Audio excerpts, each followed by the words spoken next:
오늘에 들리는 성경은 잠언 28장부터 31장까지의 말씀을 메시지 성경 번역으로 읽어드립니다. 오늘부로 들리는 성경 잠언편은 마무리되며 당분간 들리는 성경은 쉬어가겠습니다.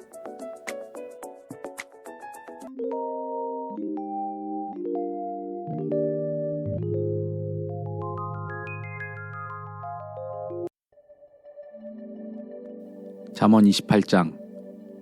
악인은 쫓는 사람이 없어도 가책을 느끼고 불안에 달아날 준비를 하지만 정직한 사람은 느긋하고 당당하며 사자처럼 담대하다. 나라가 혼란에 빠지면 다들 나라를 안정시킬 계획을 내놓지만 상황을 바로잡으려면 진정한 이해력을 갖춘 지도자가 있어야 한다. 가난한 이를 압제하는 악인은 우박을 동반해 수확물을 쓰러뜨리는 폭풍과 같다. 하나님의 법을 저버리면 악행을 얼마든지 받아들이게 되지만 하나님의 법을 사랑하면 그 법을 지키고자 필사적으로 싸운다. 악인은 정의를 이해하지 못하지만 하나님을 찾는 사람은 정의를 속속들이 안다. 가난해도 곧은 길을 걷는 것이 부유하면서 굽은 길을 걷는 것보다 낫다. 하나님의 법을 실천하면 지혜롭다는 평판을 얻고 제 멋대로 된 무리와 어울리면 가문의 수치가 된다. 속임수와 강탈로 원하는 만큼 부자가 된다 해도 결국에는 가난한 이들의 친구가 와서 그 모두를 그들에게 되돌려 줄 것이다. 하나님은 그분의 말씀을 듣지 않는 자의 기도를 싫어하신다. 선한 사람을 그릇된 길로 이끄는 자는 끝이 좋지 못하나 선을 행하면 보상을 받을 것이다. 부자는 자기가 모든 것을 안다고 생각하지만 가난한 사람들은 그 속을 꿰뚫어 본다. 착한 사람이 승진하면 모든 면에서 좋지만 나쁜 사람이 책임자가 되거든 조심하여라. 죄는 눈가림으로 넘어갈 수 없다. 죄를 인정하고 버려야 불쌍히 여김을 받는다. 인정 많은 사람은 복을 받고 살지만 뭘 인정한 사람은 고달프게 산다. 사자가 으르렁대고 곰이 달려든다. 가난한 사람들 위에 군림하는 악인이 이와 같다. 통찰력 없는 지도자들 사이에는 권력 남용이 넘쳐나지만 부패를 미워하는 사람의 미래는 밝다. 살인자는 죄책감에 시달리다 죽을 운명이다. 그를 도울 길이 없다. 바른 길을 걸으며 제대로 살면 구원을 받지만 바른 길에서 벗어난 삶은 결국 죽음에 이른다. 과수원을 일구면 먹을 것이 넉넉해지지만 놀고 즐기면 빈 접시만 남는다. 마음을 다해 꾸준히 일하면 성과를 올리지만 속히 부자가 되려고 하다가는 사기를 치게 된다. 한쪽만 편드는 것은 언제나 나쁜 일이다. 별것 아닌 것처럼 보이는 방식으로 큰 해를 끼칠 수 있다. 부자가 되는 데만 눈이 팔린 구두쇠는 자기가 결국 무일푼이 될 줄을 모른다. 알랑대며 아첨하는 사람보다 진지하게 꾸짖는 사람이 나중에 고맙다는 말을 듣는다. 아버지와 어머니의 것을 훔치고도 그게 뭐 어때서 라고 말하는 자는 해적만도 못하다. 욕심 많은 사람은 하는 일마다 말썽이지만 하나님을 신뢰하면 행복이 찾아온다. 모든 것을 안다고 생각하는 자는 정말로 미련하다. 남에게 지혜를 배우는 사람이 끝까지 살아남는다. 가난한 사람에게 너그럽게 베풀면 굶주리지 않지만 그들의 어려움을 못 본 채 하면 저주의 세례가 쏟아질 것이다. 부패한 자들이 세력을 잡으면 선한 사람들은 지하로 숨지만 악인들이 쫓겨나면 안심하고 다시 나올 수 있다. 잠언 29장. 훈계를 싫어하고 갈수록 고집을 부리는 자들에게는 인생이 무너지고 파멸하는 날이 닥칠 것이다. 하지만 그때는 이미 늦어 그들을 도울 길이 없다. 선한 사람이 다스리면 모두가 기뻐하지만 통치자가 악하면 모두가 신음한다.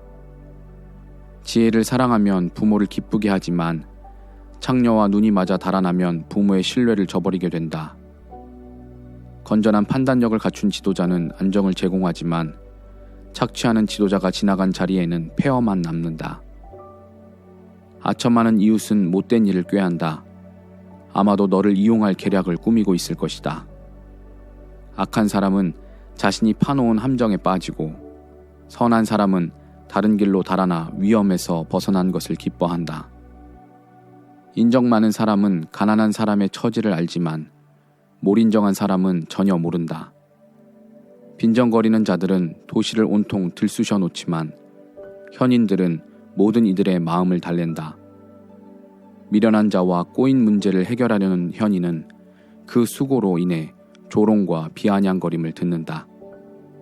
살인자는 정직한 사람을 미워하지만 양심적인 사람은 정직한 사람을 격려한다. 미련한 자는 제멋대로 짓거리지만 현인은 곰곰이 생각한다. 사장이 악의적인 험담에 귀를 기울이면 모든 직원이 악해진다. 가난한 사람과 그를 학대하는 자 사이에도 공통점은 있다. 둘 다 앞을 볼 수 있다는 것. 그들의 시력은 하나님의 선물이다. 목소리를 내지 못하는 가난한 이들을 공평하게 대할 때 지도력이 권위를 얻고 존경을 받는다.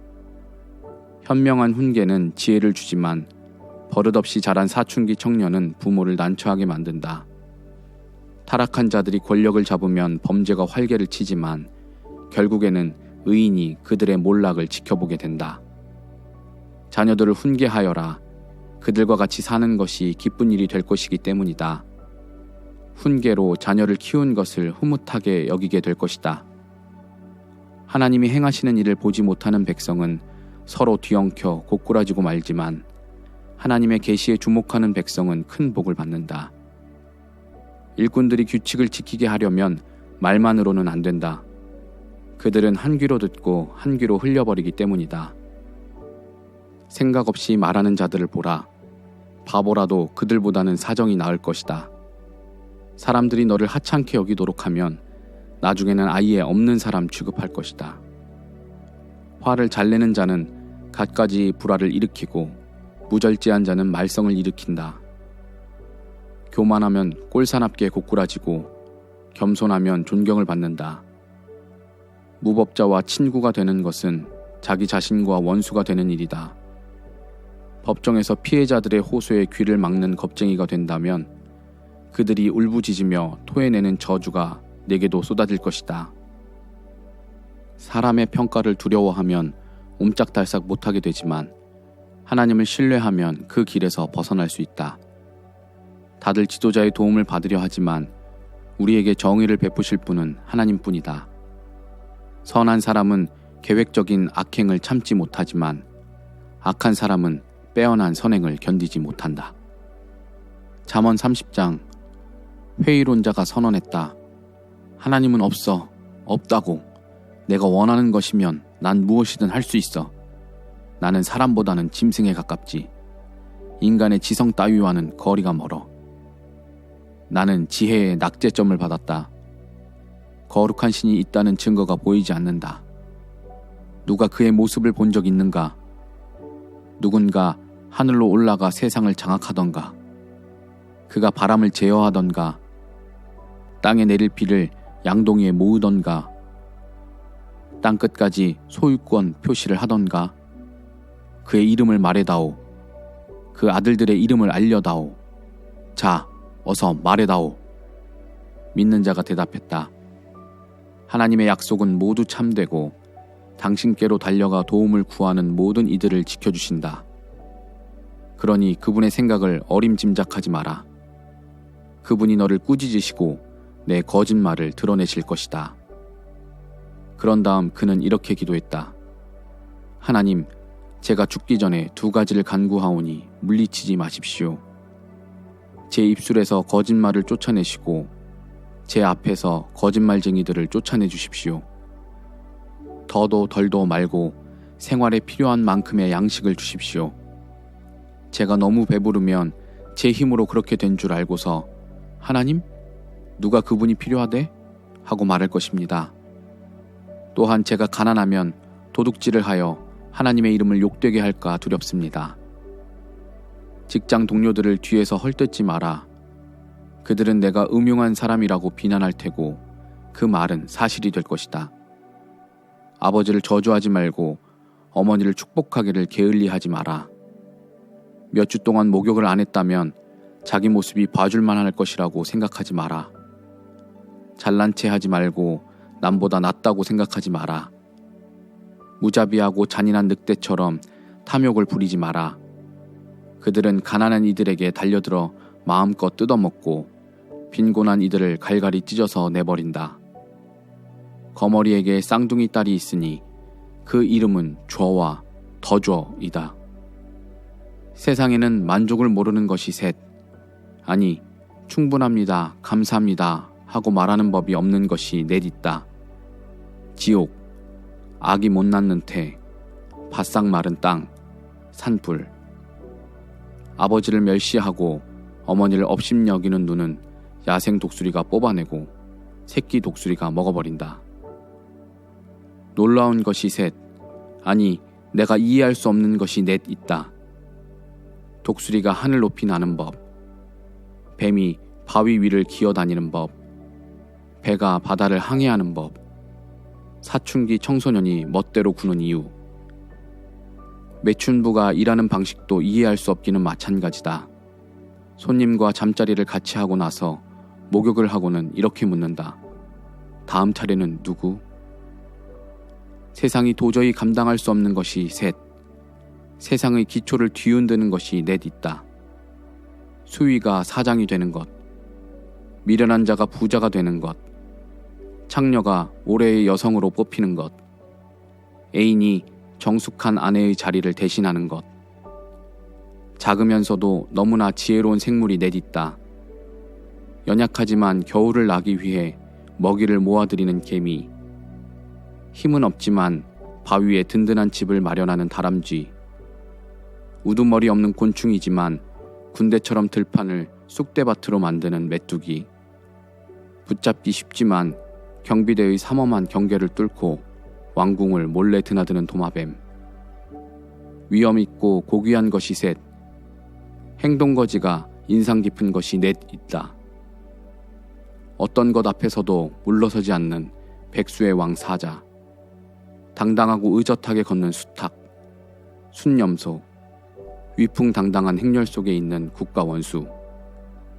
내가 모욕하는 말과 무례한 몸짓으로 남의 이목을 끄는 어리석은 짓을 했다면 누군가가 내 코피를 터뜨려도 놀라지 마라. 우유를 저으면 버터가 되듯 화를 부추기면 주먹 다짐을 하게 된다. 잠언 31장. 르무엘 왕의 어록, 곧 그의 어머니가 그에게 남긴 훌륭한 교훈이다. 내 아들아, 무엇을 생각하느냐? 내가 낳은 아이야, 내가 하나님께 바친 아들아. 재산을 노리는 여자들, 지도자를 파멸시키는 문란한 여자들에게 내 힘을 쏟지 마라. 지도자에게는 포도주를 마시고 맥주를 들이키며 바보짓을 할 여유가 없다. 그랬다가는 곤드레 만드레 취해 옳고 그름을 분간하지 못하게 되어 지도자를 믿고 의지하는 백성이 다치게 된다. 포도주와 맥주는 산 송장이나 다름없는 말기 환자의 고통을 가라앉히고 통증을 완화시키는 진정제로만 써라. 자기 사정을 알릴 힘이 없는 사람들, 어렵고 힘든 이들의 권리를 대변하여라. 정의를 대변하여라. 가난한 이들과 궁핍한 이들을 대변하여라. 훌륭한 아내는 찾기 어려울 뿐더러 다이아몬드보다 더 가치가 있다. 남편은 아내를 전폭적으로 신뢰하고 그 신뢰에 대해 후회할 일은 생기지 않는다. 아내는 남편에게 악의를 품지 않고 평생 그를 너그럽게 대한다. 최상품 털실과 무명실을 찾아 시장을 누비고 뜨개질과 바느질을 좋아한다. 아내의 모습은 먼 지역으로 항해하여 이국적이고 진기한 상품들을 가져오는 무역선을 연상시킨다. 동트기 전에 일어나 가족을 위해 아침 식사를 준비하고 하루 일과를 계획한다. 밭을 잘 골라 구입한 뒤 아껴둔 돈으로 정원을 일군다. 아침부터 일할 채비를 하고 소매를 걷어붙이고 열심히 움직인다. 자기 일의 가치를 알기에 서둘러 하루 일과를 마치는 법이 없다. 집안에 필요한 여러 일들을 능숙하게 해내고 게으름을 피우지 않는다. 어려운 사람을 보면 재빨리 돕고 가엾은 일을 모르는 채 하지 않는다. 가족의 겨울옷을 미리 수선해 놓아 눈이 와도 걱정이 없다. 자신의 옷은 화려한 아마포와 비단으로 손수지어 입는다. 남편은 시의 원로들과 함께 심의하며 크게 존경을 받는다. 아내는 겉옷을 만들어 팔고 손수 짠 스웨터를 옷가게에 가져간다. 아내의 옷은 질이 좋고 우아하다. 또한 아내는 언제나 미소를 머금고 내일을 맞이한다. 말할 때는 귀담아 들을 말만 하고 늘 친절한 어조를 유지한다. 집안 사람 모두를 늘 살펴 각자 부지런히 자기 일을 해내도록 돕는다. 자녀들이 어머니를 존경하고 축복하니 남편도 합세하여 이렇게 칭송한다. 훌륭한 일을 한 여인들이 많지만 당신은 그 누구보다 뛰어나구려. 매력이 사람을 현혹하고 아름다움은 금세 사라지지만 하나님을 경외하며 사는 여인은 칭송과 칭찬을 받는다. 마땅히 받아야 할 찬사를 아내에게 돌려라. 아내의 인생을 칭찬으로 꾸며 주어라.